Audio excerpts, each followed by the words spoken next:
Hello दोस्तों, तो आज हम बात करेंगे यहाँ पर हिस्ट्री के प्रीवियस ईयर में जो आए हुए क्वेश्चन हैं उनको यहाँ पर डिस्कस करने वाले हैं।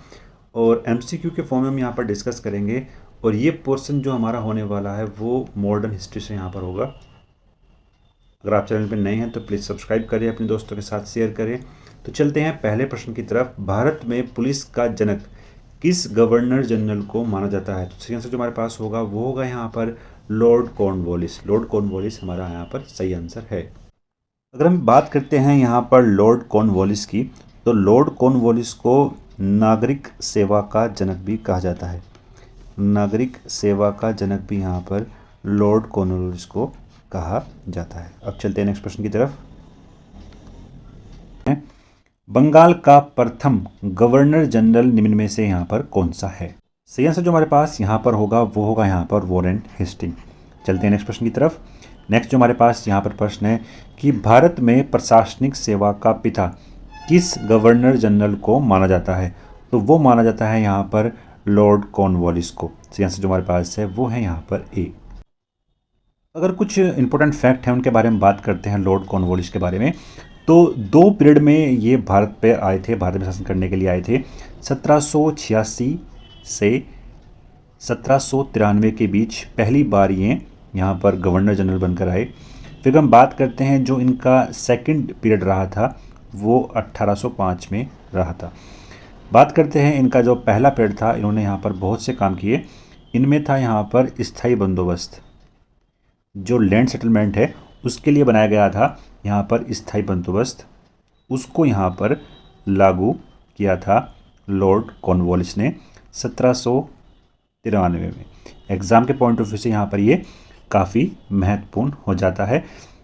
अगर हम ब्रीफ में बात करते हैं यहाँ पर स्थायी बंदोबस्त के बारे में, तो ये कुछ हमें इस तरीके से देखने को मिलता है कि जो 10% था वो तो यहाँ पर था ज़मींदार के, जो ज़मींदार था उसके पास यहाँ पर 10% जाता था, और जो 90% था वो जो है कर के रूप में ज़मींदार की जिम्मेदारी थी कि वो जो है उसको ब्रिटिश गवर्नमेंट के पास यहाँ पर जमा करे, यानी कंपनी को यहाँ पर जमा करे।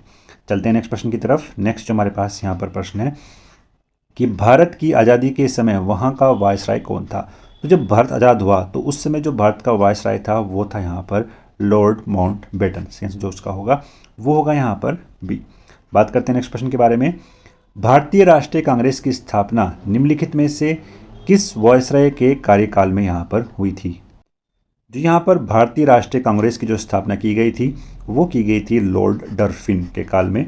अगर हम इनके टाइम पीरियड की बात करते हैं तो जिनका टाइम पीरियड रहा था वो रहा था 1884 से 1888 के बीच में। तो ये इनका यहाँ पर टाइम पीरियड रहा है। वही अगर हम बात करते हैं यहाँ पर भारतीय राष्ट्रीय कांग्रेस की, तो जिसकी स्थापना की गई थी वो 28 दिसंबर में की गई थी। 28 दिसंबर 1885 में यहाँ पर इसकी स्थापना यहाँ पर की गई थी। AU होम के द्वारा यहाँ पर इसकी स्थापना की गई थी। पहले जो इसका पहला अधिवेशन होने वाला था वो पुणे में होने वाला था, लेकिन वहाँ पर प्लेग की होने की वजह से इसका जो पहला अधिवेशन हुआ वो हुआ था यहाँ पर बम्बई में। तो ये भी एग्ज़ाम के पॉइंट ऑफ व्यू से यहाँ पर काफ़ी महत्वपूर्ण यहाँ पर हो जाता है। चलते हैं नेक्स्ट प्रश्न की तरफ। नेक्स्ट हमारे पास यहाँ पर प्रश्न है, कलकत्ता, बम्बई, मद्रास विश्वविद्यालयों की स्थापना 1857 को निम्न में से किस वायसराय के काल में यहाँ पर की गई थी? हम बात करते हैं यहाँ पर 1857 के बारे में, तो यहाँ पर आपको एक रिवोल्ट भी देखने को मिलता है, जिसे हम 1857 को जो है हम स्वतंत्रता के लिए पहली लड़ाई भी यहाँ पर बोलते हैं। तो इस समय जो वायसराय थे वो थे यहाँ पर लॉर्ड कैनिंग। तो सी आंसर जो हमारे पास होगा यहाँ पर वो होगा यहाँ पर डी। चलते हैं नेक्स्ट प्रश्न की तरफ। नेक्स्ट हमारे पास यहाँ पर प्रश्न है कि भारत की राजधानी 1911 में कलकत्ता से दिल्ली जो है लाया गया था, और उस समय भारत का वायसराय कौन था? तो जो उस समय भारत का वायसराय थे वो थे यहाँ पर लॉर्ड हॉर्डिंग सेकंड। और जब यहाँ पर एक कॉन्वॉय जा रहा था कलकत्ता से दिल्ली की तरफ, तो लॉर्ड हॉर्डिंग पर यहाँ पर एक क्रांतिकारी ने बम भी फेंका था।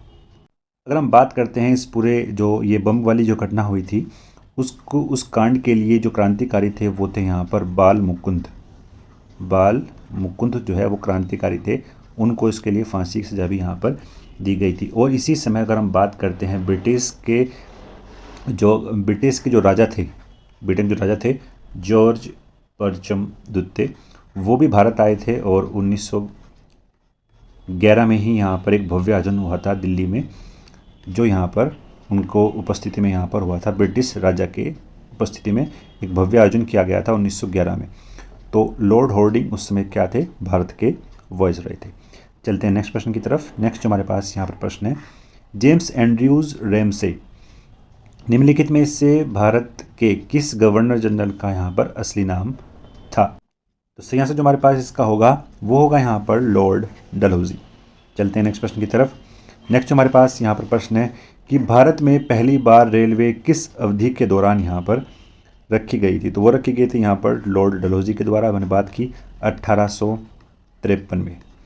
चलते हैं नेक्स्ट प्रश्न की तरफ। नेक्स्ट जो हमारे पास यहाँ पर प्रश्न है, किसके शासनकाल में विधवा पुनर्विवाह अधिनियम लागू किया गया था? तो जो विधवा पुनर्विवाह अधिनियम लागू किया गया था वो किया गया था यहाँ पर लॉर्ड कैनिंग के काल में, जो 1857 की लड़ाई में भी यहाँ पर भारत के वाइसरॉय थे। चलते हैं नेक्स्ट प्रश्न की तरफ। नेक्स्ट जो हमारे पास यहाँ पर प्रश्न है, निम्नलिखित में से दास प्रथा को समाप्त किस गवर्नर जनरल ने यहाँ पर किया था? अगर हम बात करते हैं जो हमारे पास होगा वो होगा यहाँ पर लॉर्ड एलनबोरो। तो उनके काल में यहाँ पर दास प्रथा को समाप्त किया गया था। जो दास प्रथा थी उसके लिए बाकायदा एक एक्ट बनाया गया था, जिसको अगर हम यहाँ पर बोलते हैं 1843 के एक्ट के द्वारा, 1843 का एक्ट के द्वारा यहाँ पर उसको दास प्रथा से यहाँ पर समाप्त किया गया था भारत से। और जो लॉर्ड एलनबोरो है, इनका अगर हम टाइम पीरियड की बात करते हैं तो इनका जो टाइम पीरियड था वो 1842 से 1844 के बीच में हमें यहाँ पर दिखाई पड़ता है। अगर हम बात करते हैं यहाँ पर जो आप देखते हैं कि हमारे यहाँ रविवार की जो एक दिन का अवकाश यहाँ पर रखा जाता है, तो वो भी इन्हीं के ही टाइम पीरियड में रखा गया था 1843 में। सही आंसर जो हमारे पास होगा वो होगा यहाँ पर बी। चलते हैं नेक्स्ट प्रश्न की तरफ। नेक्स्ट जो हमारे पास यहाँ पर प्रश्न है, भारत के शासनकाल में किस वाइसरॉय की यहाँ पर मृत्यु हुई थी? तो वो हुई थी यहाँ पर लॉर्ड मेयो की। सही आंसर जो इसका होगा वो होगा यहाँ पर बी। लॉर्ड मेयो के द्वारा ही यहाँ पर 1872 में प्रथम जो भारत के अंदर यहाँ पर जनगणना होती है, तो वही जनगणना प्रथम बार जो है भारत के यहाँ पर लॉर्ड मेयो के काल में की गई थी। तो ये महत्वपूर्ण था। और ये जो इनकी हत्या की गई थी वो एक अफ़गानी के द्वारा की गई थी अंडमान निकोबार में। तो सही आंसर जो इसका होगा वो होगा यहाँ पर बी। अब चलते हैं नेक्स्ट प्रश्न की तरफ। नेक्स्ट जो हमारे पास यहाँ पर प्रश्न है कि इनमें से किसने बंगाल में दोहरी सरकार प्रणाली को यहाँ पर समाप्त किया था? अगर हम बात करते हैं बंगाल में जो द्वितीय शासन था उसको समाप्त किया था यहाँ पर वॉरेन हेस्टिंग ने। वॉरेन हेस्टिंग ने यहाँ पर इसको समाप्त किया था। अगर हम बात करते हैं यहाँ पर जो बंगाल में दोहरी सरकार प्रणाली थी, इसको चलाया था यहाँ पर रॉबर्ट क्लाइव ने। रॉबर्ट क्लाइव ने बंगाल की दोहरी सरकार प्रणाली को चलाया था।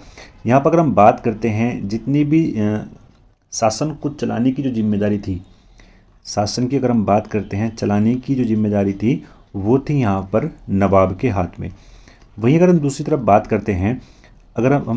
करते हैं सैनिक की जिम्मेदारी, यानी जितना भी यहाँ पर सैनिक व्यवस्था की जो जिम्मेदारी थी, अगर हम बात करते हैं विदेश के जो मामले थे और जितना भी यहाँ पर टैक्सेशन सिस्टम था, यानी राजस्व वसूलने का जो जिम्मेदारी थी, वो पूरी तरीके से यहाँ पर किसके हाथ में थी?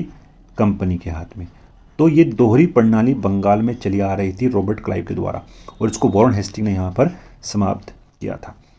चलते हैं नेक्स्ट प्रश्न की तरफ। नेक्स्ट हमारे पास यहाँ पर प्रश्न है कि भारत में न्यायिक संगठन की स्थापना किसके द्वारा की गई थी? तो भारत में जो न्यायिक संगठन है वो लॉर्ड कॉर्नवालिस के द्वारा यहाँ पर किया गया था। इसकी स्थापना यहाँ पर लॉर्ड कॉर्नवालिस के द्वारा यहाँ पर की गई थी। सही आंसर जो इसका होगा वो होगा यहाँ पर बी। तो ये प्रश्नों को हमने यहाँ पर डिस्कस किया जो यहाँ पर मॉडर्न हिस्ट्री से संबंधित थे। आशा करते हैं आपको पसंद आए होंगे। अगर आपको पसंद आए तो प्लीज़ लाइक करें, अपने दोस्तों के साथ शेयर करें। मिलते हैं नेक्स्ट वीडियो में। धन्यवाद। जय हिंद।